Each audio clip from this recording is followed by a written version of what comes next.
open our meeting with an invocation and pledge of allegiance. If you would care to join us this morning, I would ask that you would stand with us at this time. Father, we thank you for another opportunity to come together, Lord, and the blessings of to live in a place that we call home in Denison. As we go about the business of our city, I ask that your blessings would be upon our decisions. Father, that you would guide this meeting in order as you wish. We give you the thanks and the praise. In Christ's name we pray, amen. I pledge allegiance to the flag of the United States of America and to the republic for which it stands, one nation, under God, indivisible, with liberty and justice for all. All right, thank you. A little housekeeping before we get started this morning. For those of you who are not familiar with the Planning Commission and how things work here, our decisions today, I think on this one, which is a zoning issue, will be sent on to City Council for a final decision, which that will be on October 21st. Okay, the October 21st meeting. Our decisions are based strictly on a land use issue. We don't get involved in politics. We leave that up to City Council. So we'll be reviewing this case today. We're going to look at it from a land use perspective. We're going to give everybody the opportunity to speak today. We will be imposing a 3-minute time limit, and ask that everybody be respectful of the speakers, regardless of whether you are in favor or you're not in favor. Our first order of business this morning would be to adopt the minutes from our last meeting on August the 27th, our consent agenda. Are there any corrections? All right, I'll entertain a motion for item 3. I move we approve the minutes as well as the consent agenda. Have a motion with a second. All in favor, aye? Aye. All right. We're going to move into item 4A. We will open the public hearing for this case. Ms. York. Thank you, Mr. Chairman. Good morning, Commissioners. Thank you for allowing me to come before you today with some city-initiated proposed amendments to our zoning ordinance. Back on August 5th of this year, Director of Development Services Mary Tate went before City Council seeking guidance on through a project update on the proposed amendments I have before you. At the time, she was seeking direction on whether to move forward with a proposed ordinance amendment for vape shops, or vape and smoke shops, excuse me. It should be noted that currently within our zoning ordinance, there are no parameters or uses defined for operations such as vape and smoke shops, and therefore currently these operations can obtain a certificate of occupancy with a by right use in most of all of our non-residential zoning districts. And so what we have before you at the direction of City Council are some proposed amendments to just add a little bit of clarification, define these uses, create uses, and then provide allowance for them within specific zoning districts, and then development standards. If you will give me some time to kind of go over those briefly, I'll touch on each article because I don't have an ordinance actually to provide to you. However, all of these amendments are listed within my staff report, and I think that pretty much covers everything that'll be in the ordinance. If you have any questions whenever we're in the meantime, you can kind of interrupt me because it is a lot of information, but I'll be present for any questions at the end. All right, go ahead. So the first section I want to go over is Article 6. We are proposing to amend Article 6, which is our definition section of the zoning ordinance. And before you, I have the some of the definitions that we are including within this section: vape, CBD, hemp, e-cigarette, and then providing uses for e-cigarette, cigarette, cigar, and or tobacco retail shop, and that will include products primarily sold that fit those definitions listed above, as well as CBD products, and then also establishing a use for tobacco bar. The final ordinance may further clarify some other language such as tobacco, marijuana. However, these are the ones that I have at the moment for you, and I feel they're most applicable to the actual uses that are being created. Excuse me, and those definitions are listed within the staff report. Our next article that we're amending is Article 4, which is the use regulation chart. Since we are creating 2 uses, we need to amend the use regulation chart in order to list them within that chart and then provide the zoning districts in which they are allowed. And so for the e-cigarette, cigarette, cigar, and or tobacco retail shop, as well as the tobacco bar, staff is proposing that both of these uses be allowed with an approved conditional use permit within the commercial and light industrial zoning districts. As I mentioned before, currently, these uses, if someone was to come in today for a certificate of occupancy, they would fall under basic retail, and that retail use is allowed in almost all of the non-residential zoning districts. So that includes your neighborhood services, your community commercial, your business park, your office spaces. So this is just kind of defining a little bit more appropriate areas for which they can operate. Excuse me. We are also seeking a recommendation for approval on proposed amendments to Article 3, which is all of our zoning districts. Staff is proposing that the 2 uses, the e-cigarette, cigarette, cigar, and or tobacco retail shop and tobacco bar, be prohibited within all of our overlay districts. And just as a reminder, those overlay districts are your Morton Street overlay, which encompasses Morton Street, or FM 120, to the east. Your highway-oriented and corridor district, which encompasses US 75, Austin Avenue overlay district, which is Austin Avenue right here, as well as the commercial historic overlay district, which is your downtown area.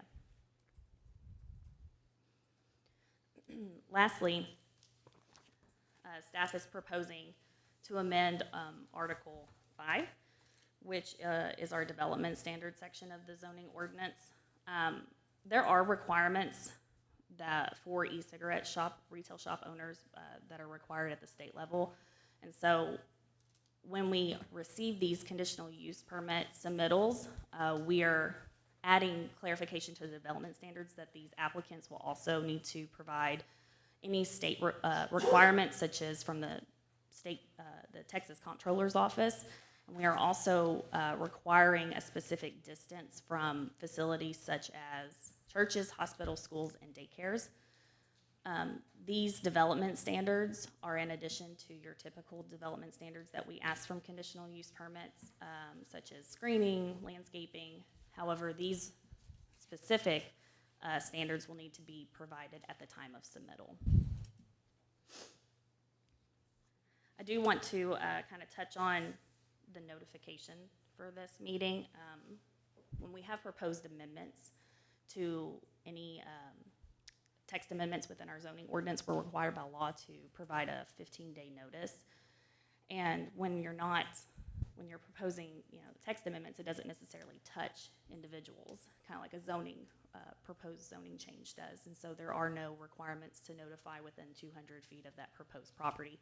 However, during the last legislative update, there is a requirement now when the city is proposing amendments to their ordinance that we must reach out to individuals that may lose their legal conforming use if those proposed amendments are approved.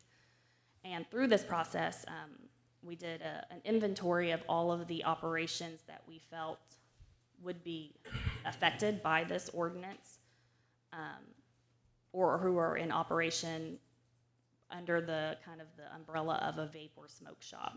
And through that inventory, we came up with 20 business operations. And of those 20 operations, we mailed out 45 letters. And those letters were mailed to property owners, business owners, and if a certificate of occupancy is on file, to the applicant if it differed from the business or property owner. And that basically just let them know that we're having this meeting, this public meeting today, as well as the public meeting for city council, making them aware that if these proposed amendments are approved, that they could lose their legal conforming use. And I do want to touch on that as well, that the city staff we found a lack of information within our zoning ordinance, and so we're trying to rectify that with these amendments. And for any future businesses that fall under these definitions or these uses, they would have to abide by the proposed amendments if they are approved, which means the conditional use permit, the location, the zoning district requirement. If there is an operation that is existing today and they are compliant with state and local laws, we are not asking them to shut down. We are not retroactively shutting anybody down. They would become effectively, if these proposed amendments are approved, they would become legal non-conforming uses.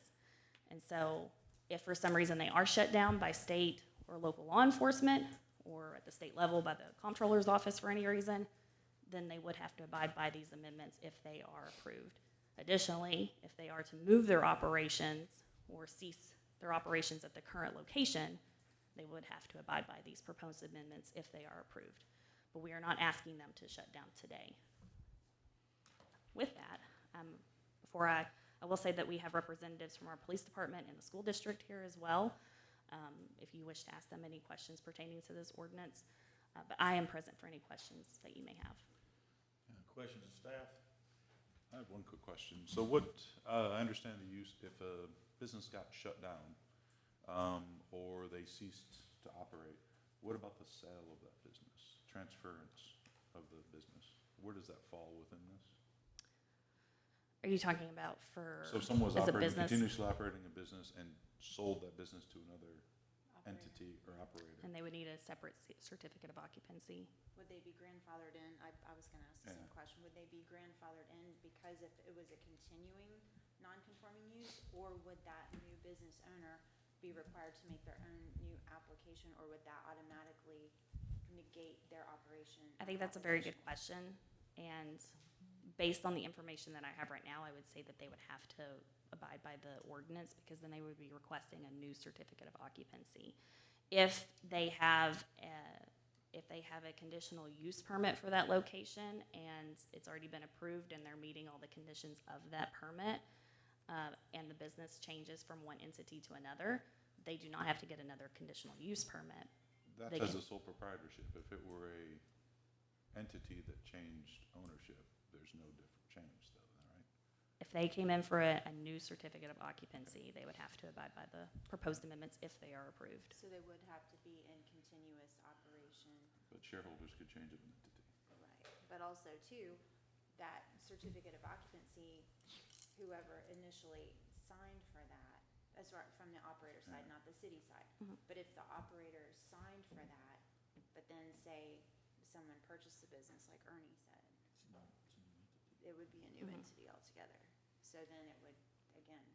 And I can clarify that with our legal team, but I would hate to say no, and it's a yes. Yeah. So I'm gonna err on the side of caution and say that yes, they would have to get, Yeah, they would have to follow whatever okay. by And ordinance I if believe too, approved.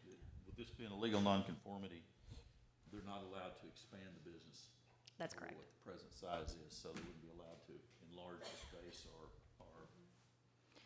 I will say that there is a clause, and I'm sorry, I didn't mean to interrupt you, Mr. Chairman, but there is a clause in our ordinance, and I'll clarify this with legal.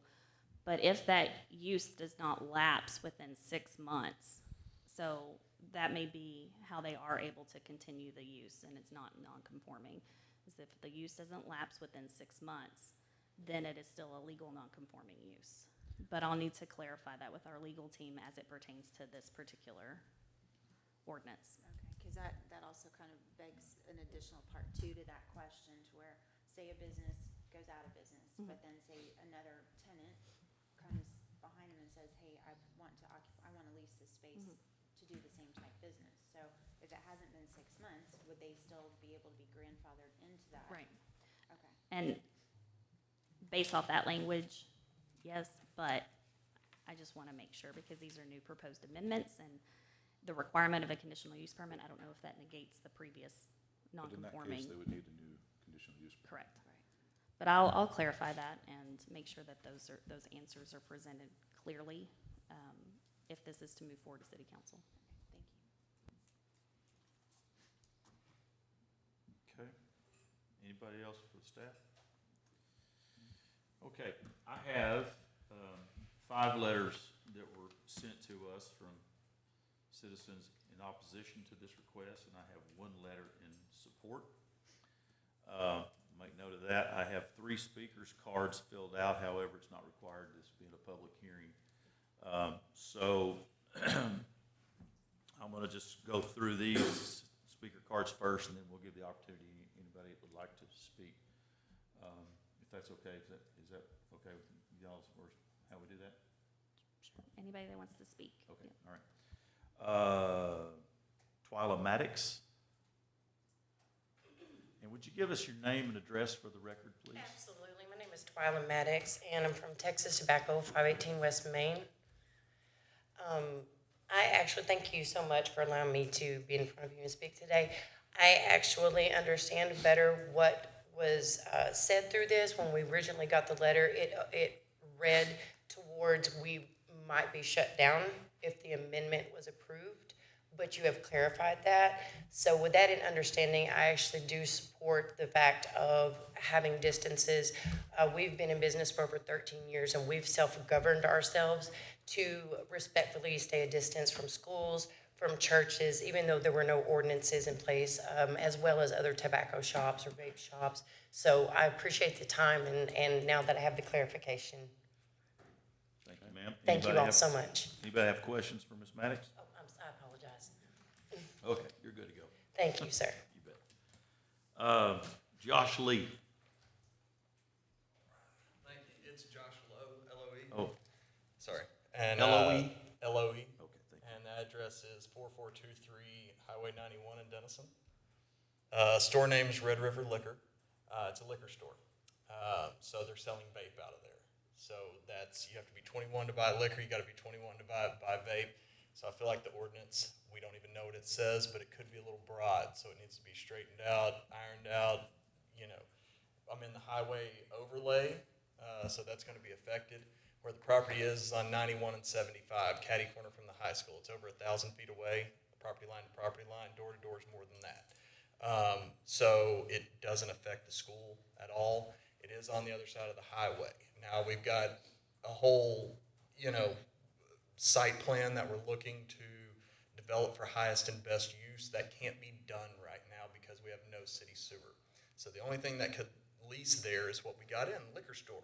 They're selling vape as a side, way to make profit. So I want to, make sure that there is extra language in there. Yeah, grandfather it in, but what if the company does sell?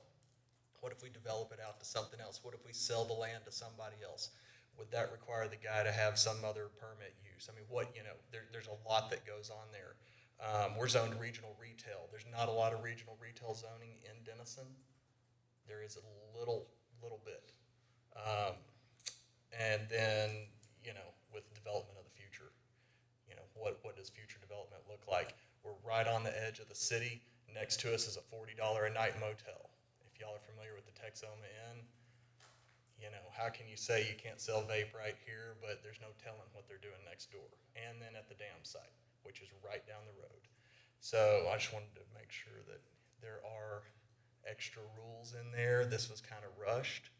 It wasn't posted till Friday at 2 p.m. We're here Tuesday at 10 a.m. and there's no language to it. So before anything passes, I feel like there needs to be a little bit more, more definition, more, everything, because, it's a liquor store they're selling vape out of. Can we have something that says, you got to be 21 to do this? You're not selling stuff to kids. I mean, you have to be a real adult to go in there and buy something. And so I just want there to be a little bit more, because there is nothing currently. And so if we have a little bit more information, and then we can figure out, as it currently stands, I oppose it because it's going to be in the highway overlay. It's semi-close to the school, which, I'm not for promoting any of that kind of stuff. I'm the reason smoking is banned in Denison, because I got it banned in Sherman at City Council, and y'all followed that. Any questions of the speaker? Thank you, sir. Thank you. Andrew Gilbert. Good morning. I'm Andrew Gilbert. We're at 1201 South Rusk Avenue. I serve as the Assistant Superintendent of Administration for Denison ISD. We are in support of this proposition, just the growing concerns that we see in our school district and concerns with students' access to vapes. Just this year alone in Grayson County, 65 of those cases from this school year, today is October the 8th, have had to be referred to the district attorney's office because of items that are in those vapes. It's incredibly challenging to determine what is being sold, and the control at which that's being sold to our students is just a growing issue for school districts across the state. So we support this in any manner in which you choose to regulate and help keep our students and our children and our community safe. Thank you. Any questions? Thank you, sir. Okay, that's all the speaker cards I have. Is there anyone else here who wants to speak today on behalf of the Chief? Morning, Chairman and Board. Thank you for having me. Mike Gudgel, I'm the police chief here in Denison. The proliferation of vape and tobacco shops in our community has raised significant concerns regarding the quality of life of our residents, especially our children. These establishments, while legal, can often become a magnet for issues such as loitering, underage access, and other behaviors that may negatively impact our community. The proposed ordinance seeks to address these concerns by ensuring stricter regulations around the operation of vape and tobacco shops. Our goal is to create a safer environment that limits children's exposure to harmful substances and improves the overall well-being of this community.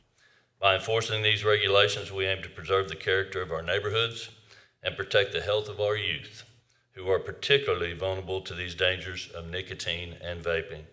This ordinance is a step forward in safeguarding both the present and future of Denison, promoting a healthier and more secure place for families to live. And just another comment on that.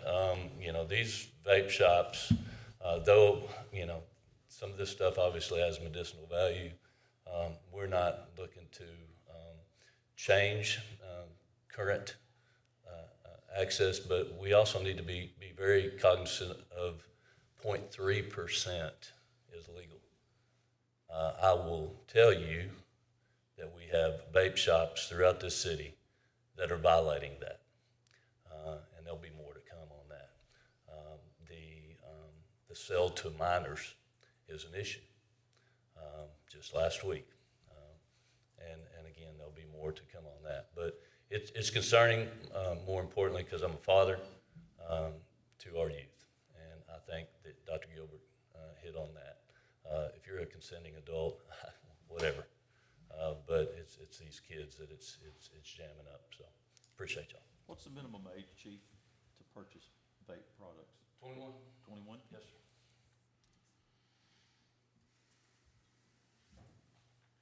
Any other questions for the Chief? Anyone else here to speak this morning? Yes, sir.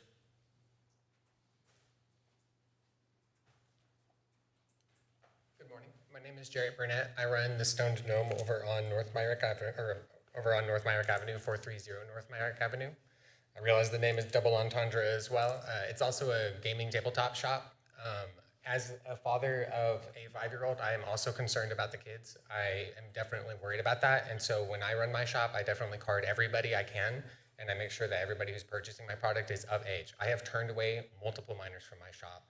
I refuse to serve anything to them in regards to my THC or CBD products. I don't sell any tobacco products over there at all.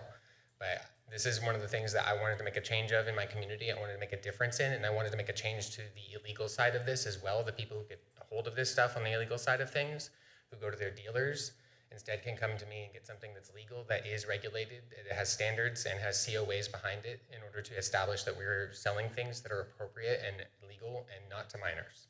And that's all I really wanted to have to say about that. Thank you, sir. Thank you. Anyone else? Yes, sir. Morning. My name is Mitch Lehman. I'm the shop owner for Fireflower down the street, the CBD store. And we do support this regulation. We do think there should be. For that? It is 130 West Main. Thank you. And we do support the distances and so forth. I do believe the overlays, I'm not sure I understand why we would completely wipe out everybody from downtown as long as we were following. I mean, that would be my suggestion. But we do agree that, we should have some regulations here. It should be managed and so forth. And we're actually managed by the Department of Health and Human Services on the CBD side because we don't sell any tobacco either. So the comptroller is separate, their laws are a little bit different than what we have to deal with. And, to Jared's point, as he said, we really try to make sure we're taking care of that. But we would support this as long as we were allowed to stay in the downtown community. I think that's really what we would like to be able to continue to do business down here. So, and that's it. Any questions? Thank you, sir. Thank you. Anyone else? Either for or against? Okay, seeing none, I'll close the public hearing. Discussion among the commission. Other than the question we already had. And I'll get with our legal team just to make sure, because the way I read it, it's pretty straightforward, but I just want to make sure, and then I'll make sure that whenever I present to council, that it's more explicitly lined out. I will also say, just to Ms. Twyla's, that language is state law requirement when it comes to, they're very specific. It's so much points when we type the letter up, and that language is straight from the local government code. So I know it was a little scary, so I appreciate you still coming today. But anyways, that's all I had to add. Because I think that clarification of that question is important for future cases that may come in I front of agree, us and I'm on sorry how that I don't we have that. move on that. Yeah, Okay. and I apologize for not having that All more right, clearly lined out. Are we going, let me clarify this, are we going to require in areas where we allow the use, we are going to require conditional use permit for the sale of the products, correct? Yes, sir. So if a business owner comes in and wants to operate, if these are approved within the commercial or light industrial zoning district, they would first have to obtain a conditional use permit. And then with that, they would need to meet any development standards that are lined out by ordinance. And then just as we do with our typical conditional use permits, any conditions that we'd like to place on that business owner. And typically you see them with landscaping or parking or kind of improvements to the site. Okay, because my point of my question, and this is probably, we want a clarification from legal, but in my understanding of either special use permits or conditional use permits, if the owner is violating the law and selling to a minor, he would be in violation of the conditional use permit. At that point in time, the city could revoke that permit, and that would cease his operation. Am I correct? That is correct. Yeah, if any violations at the state or local law, as it pertains to law enforcement, are that they obviously can revoke a CO or a conditional use permit, and if there's any, if they're not abiding by the conditions set forth by the zoning ordinance, excuse me, or that conditional use permit, then yes, the CUP would be revoked. Because I agree with what the chief said. If you're 21 years old, and you can make your choices. But if we've got operators that are actually selling to minor, and apparently, based on what we've heard today, we have a lot of them that are doing that. So we need to stop it, in my opinion. That's got to be stopped. So the conditional use permit, I would definitely, I'm definitely in favor of that for sure. Anything else? Okay, I will entertain a motion. I move, approve this, move forward. Have a motion to approve. Do I have a second? Second. I have a second. All in favor? Aye. Aye. Opposed? All right. We'll move on to item 5, staff updates. I do not have any staff updates No at this staff time. updates. All right. Then that being said, we have no other business before the commission this morning, so I will entertain a motion to adjourn. So moved. Have a motion? Second. Have a second. All in favor? Aye. We stand adjourned at 10:29 a.m.